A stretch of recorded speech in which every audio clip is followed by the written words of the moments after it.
హైదరాబాద్లోని శిల్పకళా వేదికలో హర్యానా గవర్నర్ బండారు దత్తాత్రేయ జీవిత చరిత్ర ఆధారంగా రాసిన ప్రజల కథే నా ఆత్మకథ పుస్తకావిష్కరణ కార్యక్రమం జరిగింది. ఈ కార్యక్రమానికి ముఖ్య అతిథిగా హాజరైన సీఎం రేవంత్ రెడ్డి పలు ఆసక్తికరమైన కామెంట్స్ చేశారు.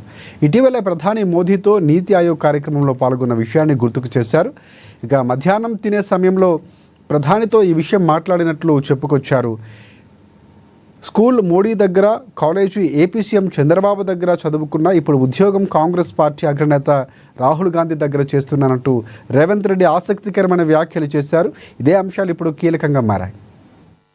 నేమన్నా నీతి ఆయోగ్లో పాల్గొన్నప్పుడు ప్రధానమంత్రి గారితో మధ్యాహ్నం భోజన వేదిక మీద కూర్చున్నప్పుడు వారు చంద్రబాబు నాయుడు గారిని చూపించి ఆప్కే సాథీ ఇద్దరే అని అంటే నేను చెప్పా, నేను స్కూల్ మీ దగ్గర చదువుకున్నా, కాలేజ్ ఆయన దగ్గర చదువుకున్నా, ఇప్పుడు ఉద్యోగం రాహుల్ గాంధీ గారి దగ్గర చేస్తున్నా.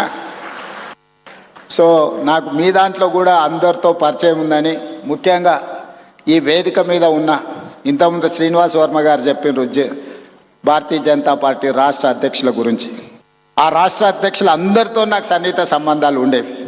ఇప్పుడు సరే రాజకీయంగా భిన్న ప్రయాణం, కానీ వ్యక్తిగత సంబంధాలలో ఎప్పుడు లోపం కానీ, ఎప్పుడూ ఆ సంబంధాల విషయంలో దాచిపెట్టాలన్న ఆలోచన కానీ